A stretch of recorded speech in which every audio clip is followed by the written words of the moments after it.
In a dimly lit church, a peculiar wedding ceremony unfolds.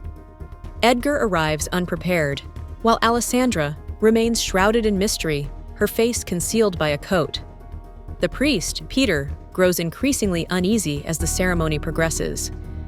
Edgar's unsettling behavior and Alessandra's insistence on anonymity raise suspicions in Peter's mind.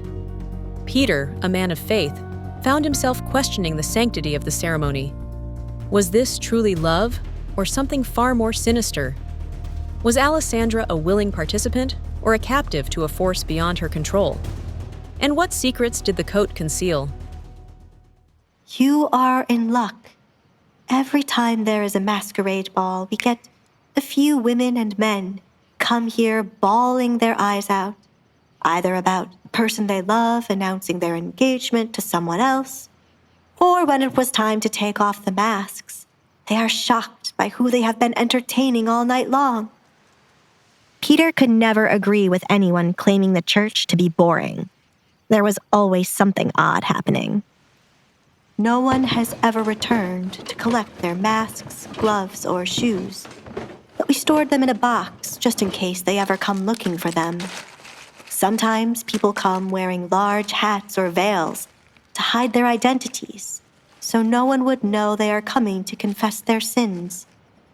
Would you like a veil instead? Peter found it to be more fitting for the occasion. Yes, thank you. Alessandra couldn't be happier the church had such things. What is your name? I will need to write it down on paper for our records. I've never heard your voice before. Have you never once attended a wedding or funeral? No, I have never attended either of the two. This is our first meeting.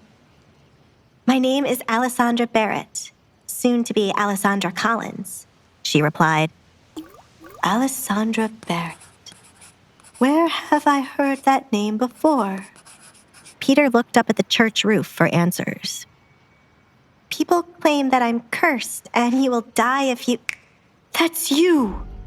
Peter exclaimed, but quickly clammed his mouth shut when he caught sight of Edgar in the distance glaring at him.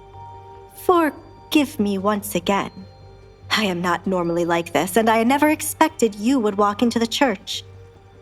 Alessandra played with her fingers, suddenly feeling nervous. Those rumors aren't true. I am not cursed. Do you want me to leave? Of course you are not cursed. Only a fool would believe such a thing. Please don't misunderstand my words. I heard the Baron rarely allowed you to leave home, so I never expected to meet you. The church would never send anyone away. We take in any and everyone, regardless of their past. The church has become a place for criminals to run and hide. Be a little bit more cautious, or you might shelter the person who wants to take your life. Edgar warned Peter.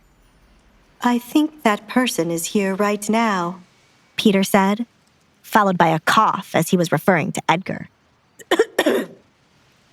He always knew if anyone were to kill him, it would be Edgar. Here you go, Alessandra. I will get the papers and everything else to perform the wedding so you two can be on your way. I'm sorry there wasn't another priest available. Peter talks too much. He could talk for days, a skill he used when scamming people before turning over a new leaf. Edgar loudly spoke to irritate the priest. We met through him trying to scam me. I almost cut off his hand, and somehow he ended up becoming a priest. Oh. Alessandra was lost for words. She couldn't connect how Peter went from scamming to becoming a priest. Alessandra, still reeling from Edgar's blunt revelation about Peter's past, watched as the priest fumbled with the wedding papers. His face flushed. Peter, ever the showman, attempted to recover with a forced smile, but the damage was done. Was Edgar's accusation true? Had Peter truly found redemption, or was this just another act in his long and enigmatic history? Will Alessandra ever truly trust Peter, knowing his past? What is the real reason for Edgar's animosity towards Peter? Hey, I'm Alessandra. If you're wondering what happens next, download the Pocket FM app now and listen to the exciting episodes of The Duke's Masked Bride.